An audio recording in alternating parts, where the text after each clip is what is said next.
So first up today, I would like to welcome Waubkunii Kwe. As an Anishinaabe, Waubkunii Kwe's culture is rich with knowledge and ways of seeing, feeling, knowing, and doing that inform and engage Anishinaabe in the Damawin, or thought. This life throws all throughout all of their work as a helper, or a social worker, a singer, daughter, sister, and aunt. They enjoy opportunities to share, learn, and engage with like minds. Her set will include songs that are in some way related to the issues the Anishinaabe across Turtle Island experienced and continue to experience today. Songs are thought of leading up to events, but some songs change as the spirit decides. All songs shared are social songs that can be shared openly. Her songs will be accompanied by photos she's taken of her family and her land.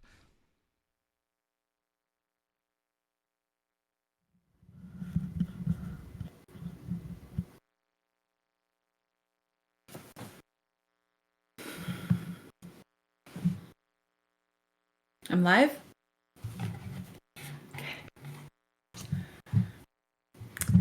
Wena bojo kenawea, Waubkunii Kwe dishnikas migaze dodem, wasaxin donjba, Anishinaabe Kwe endao, nijo medeo.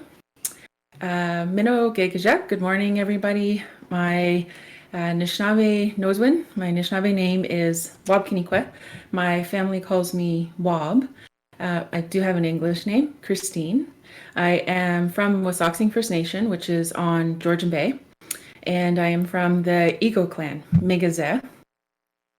I am Anishinaabe from Wasaxing, and I am second degree Medei Win. So I belong to the Three Fires Society, and that's where I receive my teachings and attend ceremony as well. Thanks everybody for being here today. Thanks to Ken and MJ for organizing all of us and for having this all arranged for us to be able to share today. And I'm thankful that I'm first. This is my first time doing a streamed performance. Usually do them in person. And so it's an interesting opportunity, and it's a great opportunity as well. The songs that I'm going to share today, they reflect what I am feeling and what I thought about in terms of the pandemic.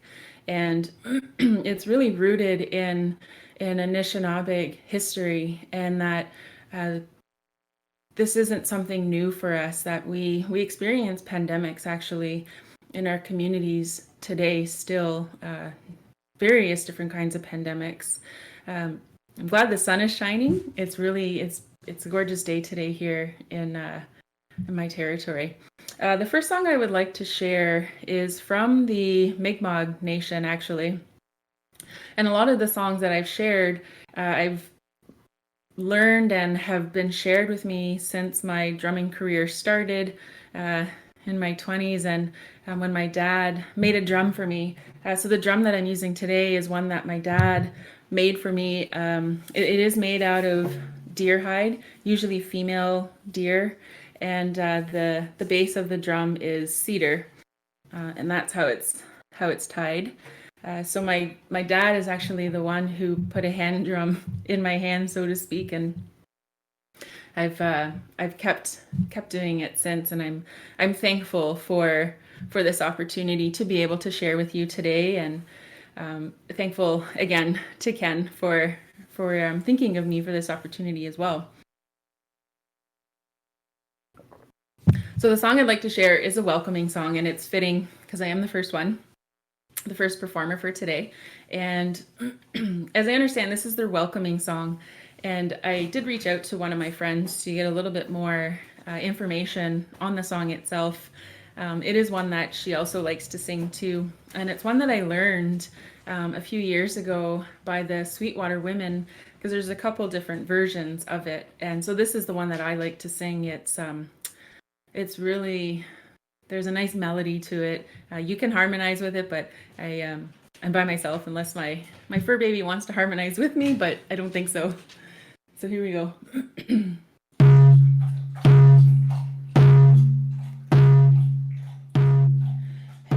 Hey,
Sorry about my dog having a drink at the beginning of that song. I guess that's the joy of performing from home. You get the home life experience of performers. My fur baby, she's 14, so she's precious to me. She's been in my life since she was a puppy, and so I appreciate that very humbling moment for myself. Generally, when we open up an event or a ceremony, we have certain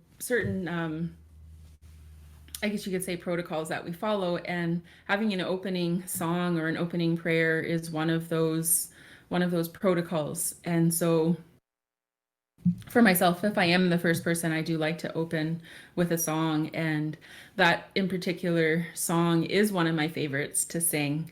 The other song that I often have sung when I have attended an event with Ken, with the Jack Layton Chair, is it's a little bit of a quicker song, and it can be a competition.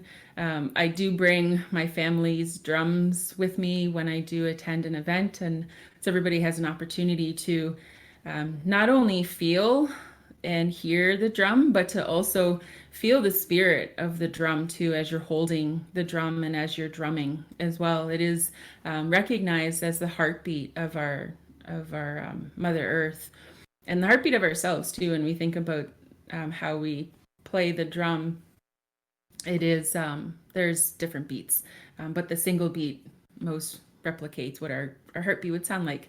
And so that particular song I like to sing for an opening. I also don't, Ken knows me, and he knows that I don't always have a set of songs that I'm going to sing in a particular order. However, for this opportunity, I was given that chance to think about the songs that I wanted to sing. And so these songs do have intention that I'm going to share today with you. So the next song that I'd like to sing it's called the Wildflower Song. And this I learned a few different places. I learned when I was working here in Parry Sound. And it's a song that's like calling the children back. So when we hear stories from our Anishinaabe, we hear stories of that, the children, they played, but that they all took care of each other, and that the village took care of children. I have lots of aunties and uncles that aren't my blood, but I call them my aunties and uncles because that's the respect that I have for them. And so in this song, this is what I think about, is that extended family, and that community is my family.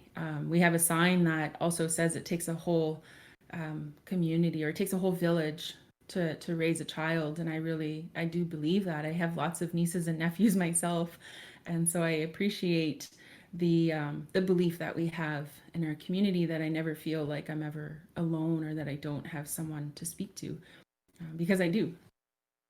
So this song is Wildflower, and so as I mentioned, I learned it working here in Parry Sound, but I also learned it again when I was doing my master's at Laurier. It's one of the songs that we sung there as well.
So that song, when I sing that song, that one part where it's like I feel like it is really calling out to the children, and I'm in my apartment, so I do actually have a really uh, loud voice or a big voice that carries, and so singing inside is a little bit of a challenge, but I'm sure my neighbors will appreciate the drumming today. So in that song, when I sing it, I always get this sense that I am calling children back. I've never for my nieces and nephews, I've never had to get upset with them. I talk to them and never had to really raise my voice. But in that song, that's what that one part reminds me of. Actually, it reminds me of my aunt when I used to go and visit her in Nipissing, and my cousins and I used to go and play, and she would call us in for lunch or supper. And we were down by the water, so we were probably about half a kilometer away. But my aunt used to just bellow for us, and we'd hear it, and we'd all go running. So that song kind of reminds me of my aunt too. The next song I'd like to share is by Doreen Day, and she's an auntie in my lodge, and I'm really trying to help her spread this song and share this song all over the world. And it's about water. And I think about the pandemics that we have with water all over the world. And I'm so thankful that I can turn on my tap and I have water. I have potable drinking water. Um, I go to my mom's and I have water from her place, and it's spring water.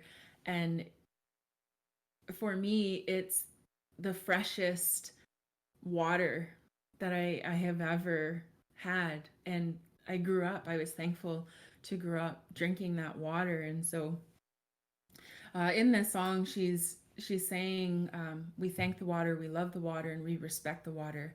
And she created this song with her grandson, and they drove by a body of water every day. And they said those words to the water. And then her grandson asked her, she has such a beautiful voice. And he asked her if she could make a song. And so they created this song. And so I encourage you to go and look it up. It is on YouTube. I think it's just called The Water Song, literally. And it's absolutely beautiful. Niba gizaga iko gimi guachoani migo gijoani migo Niba gizaga iko gimi guachoani migo gijoani migo Niba gizaga iko gimi guachoani migo gijoani migo Niba gizaga iko gimi guachoani migo gijoani migo Miigwech Gibajayig, Miigwech for coming today, Miigwech for listening, and Miigwech to Ken and MJ once again, and to all the other performers for today.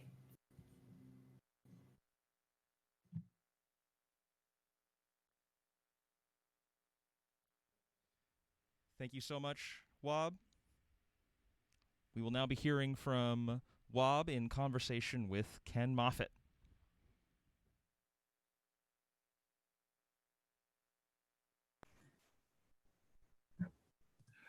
Hi, Wob. Thank you for your set. It's great to see you again. Good to see you too, Ken. Great. Let me start. I'm going to pull up my questions here again. Let me start with the images. I know those are your images, the beautiful images you've taken of your land and your community.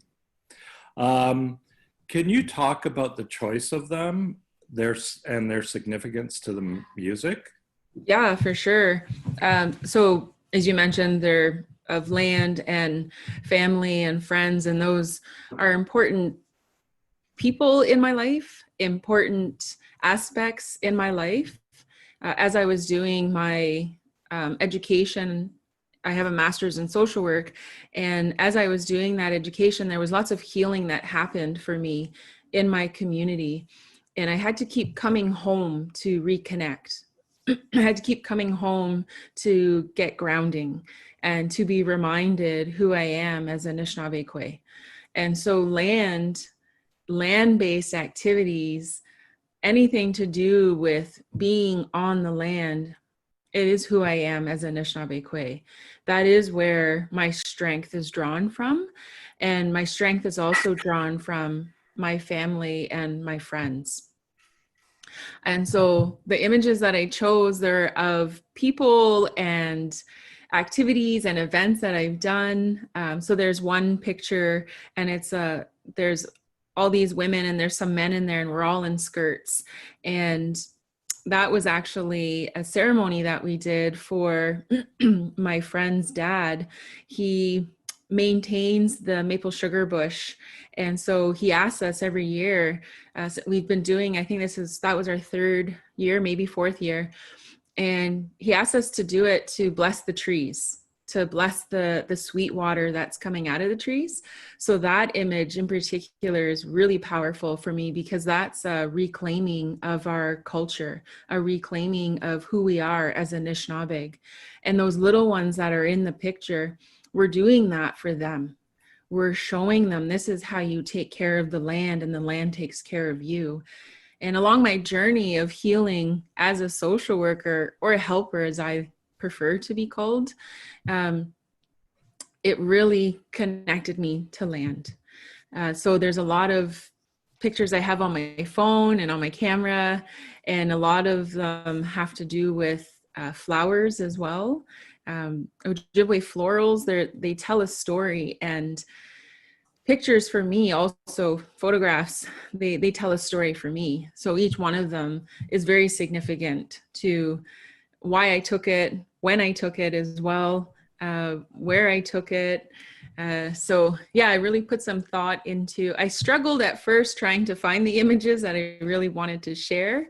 I was having some difficulty getting onto my external hard drive, but I'm a picture taker. And so my phone is it's filled with pictures, and so is my laptop.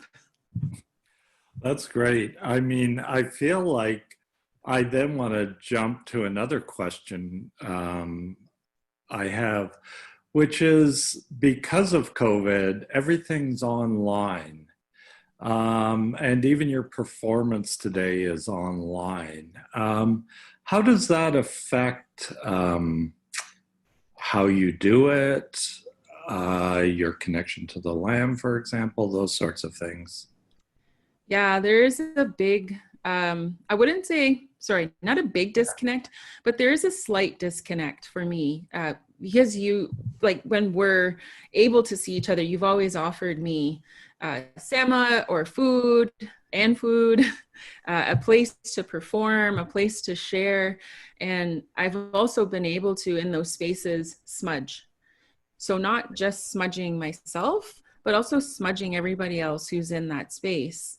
And so performing online, I smudge beforehand, and in that thought of me smudging, I'm also smudging for everybody else as well, in thinking that I'm doing this for everybody else who is going to be here today, who is going to take part and be a part of what I'm sharing here today. So the challenge was putting that into my mind, that I'm doing this for everybody today, not just for me. So yeah, the technological aspect to it has changed, and it also kind of changes the energy too, because in the room I get to feel the energy of people, and that changes. Sometimes it changes songs. As you know, I don't always typically have a song planned before I get there. Sometimes it changes when I get there. And so feeling the energy in the room helps me decide what songs I'm going to sing, what songs I need to maybe even lift the energy, to lift spirits in the room. And I work with energy and I work with spirits because that's part of who I am as Anishinaabe. We believe in spirit, and we believe that spirit is at the center of everything that we do. And so when I'm performing in person, spirit is at the center of what we're doing when you've asked me to come in. And spirit is still here at the center. It's with me. So like that's kind of, the experiential part is actually feeling even the drum, because as you know, I always bring my family of drums, and everybody gets that opportunity to also play a drum. They get to feel the heartbeat of the drum as well. So that's another difference. Yeah. My impression, so as you've intimated, I've seen you perform in many types of settings, workshops, classrooms, with different audiences as well. My impression is sometimes you change up your set, if I can use that language. I know that's more mainstream language, but you'll change the songs you play according to what's going on in the room. Is that correct? Yeah. And so it seems to me this is a different experience, or is it? Are you changing up as you did your performance? No, I feel like I had more, well, not that I haven't had time to contemplate, but there was more of a solidified list of songs that I was going to sing in relation to what's happening right now in the world. And that makes me reflect on Anishinaabe across Turtle Island and the pandemics that we face in every decade and century that Anishinaabe have endured pandemics, have endured trauma, historical trauma. And so thinking about the songs that I wanted to sing for today, they were based on that history. They were based on the history of Anishinaabe, and that this isn't new for us. This isn't new in having a sickness and having to be isolated. Just in the 50s in my community, people were still having to get permission from the Indian agent to leave my community. And so that's not very far away. That's in my parents' generation, the beginning of their generation. And so like the isolation, the self-isolation, the being isolated from families, that's not always something new that we experience in First Nations. And so when I was thinking about this, I thought, I want to sing for the people that have survived. I want to sing for my ancestors.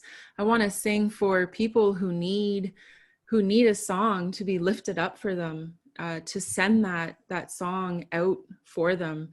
Song is prayer as well. You've heard me say that before too, that when I sing, I'm singing also a prayer to put it out to whoever needs to hear that song. So the songs that I chose to sing today, there was intention to sing each one that I wanted to sing for today, where in the past, like I said, I get a feel for the room, I get a feel for the energy, I get a feel for even what it is. So like the last time I think that we were face to face, there was an honoring of two people, and I forget what their names are, but singing one was Nancy Wong, for sure. Her name was Nancy Wong. Oh yeah, her birthday. Yeah. So like that kind of energy, like that, changed, right? But like today it was, a little bit more solidified in what I was going to sing. Oh, interesting. You were given 20 minutes. We're doing a kind of efficient day as we move through people. I mean, I don't mean that in a derogatory way. It's a way to highlight a number of people.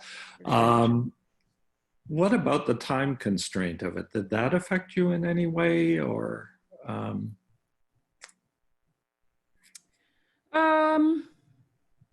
No. Yeah. I don't think so. Like, because I always talk about each song anyways. And the times that you have asked me to come in, it's not that there was a time constraint, but there was an awareness of other work that needed to be done. And that's so, sorry, that's a nicer way to put it than the way I put it.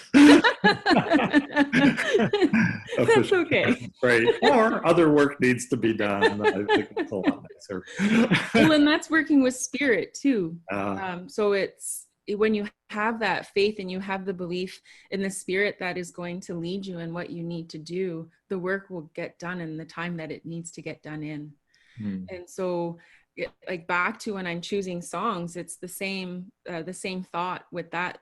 I think sometimes, okay, maybe I'll only sing 2 verses because I feel like, there's a little bit of a time constraint or people have been sitting a long time. But then when I take a step back and I listen to Spirit, and Spirit tells me to sing the whole song, to sing 4 verses of the song for each direction, then that's what I do. And generally, like the time manages to work out. Yeah. Another aspect of being online is that today we've experimented with not knowing who our audience is. We didn't require registration so that this was accessible and people could come and leave during the event. Well, I guess the first question is, do you know who part of our audience is? Do you know people who are listening in? So I told family and friends, again, my biggest supporters. I told as many of them as I could. Excellent. And what time I was going to be on as well. And I think because of the technology and actually them being able to come, I feel like they're here. Nice. That's very nice, because that was going to be the next question about not knowing your audience or not being present in the room. And I'm not even sure audience is the right word when you're doing your singing and drumming. I think we're coming already close to 20 minutes. I don't know. I'm not great at watching time. I think we're pretty close. We got about 5 minutes. No, we have 5 minutes. What I want to make sure is if there's anything you particularly want to say that we haven't already said, to make sure you get a few moments. I appreciate the opportunity that you've always given me to share. I appreciate the openness as well to be able to share about Anishinaabe, to share our songs, to share our culture. And as I've said before, it's not a way of life. I live Anishinaabe life. And there is a distinction for me in that every day I wake up and I am Anishinaabe. And every day I think, breathe, everything. Anishinaabe and Ninamoin, that was a word that was shared at a teaching I was at with Onabanese, Jim Dumont. And that has really guided me. The Anishinaabe and Ninamoin directly translated is Anishinaabe thought. But it's so much deeper than just thought. It's life. It's living and breathing Anishinaabe. It's having the faith in spirit. It's having the belief in spirit. It's how I walk. It's my ancestors that are always with me. Even if some of my family and friends couldn't make it. I had one uncle say to us one time, you might feel alone, but you have at least 18 ancestors around you all the time. And that brings comfort to me when I do feel alone sometimes, or when I do feel like a little bit of a fish out of water. Mm-hmm. I think that I have 18 ancestors with me all the time. And being able to share that in the events that you've invited me to, that has helped me grow as a person, but that has also helped me grow as a performer, to not be shy in sharing songs, but also not to be shy in sharing who I am. And getting to know the people in the room, like when we're physically together, I feel like that helps break down a barrier in that, yeah, I'm human too. You know, like, and the questions that I get and the conversations that I have with people, they're deep and they're rich and they're fun and they're funny. And it's always just, it's a lot of fun. And I feel like it really has helped me grow in being able to do these performances with you, and the people that I get to meet, and just the opportunities that come with this.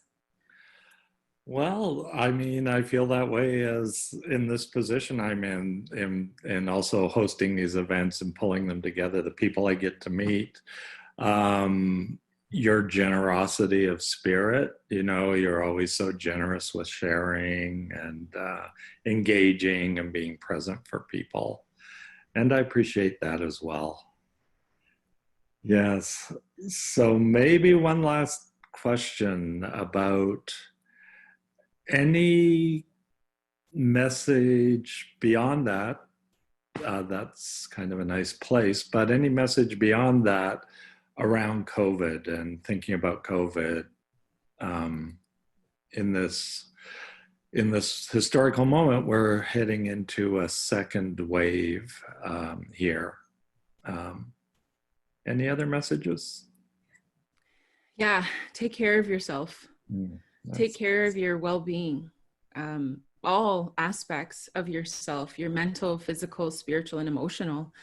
It's really important for us at this time. We have the ability to reach out to people through FaceTime. We might not be able to see people physically, but we can see each other through technology as we're doing today. And to do that, to reach out, to text, to visit the people who are in your bubble, as they're calling it, our social bubbles, to do that, to make that contact, because for our spirits and for our, like, that physical need that we have to be in the presence of people, to do that, if you're able to do that. But also at this time too, that, you know, it's a time of quiet. It's a time for us to quiet. I think about all of the plants that I've seen flourishing this summer, all of the animals that I see cruising around, a heck of a lot more. I live in town, but I've had a bear in my backyard. I've had deer in my backyard, birds. I've had eagles, and eagles are really, they're not only my clan.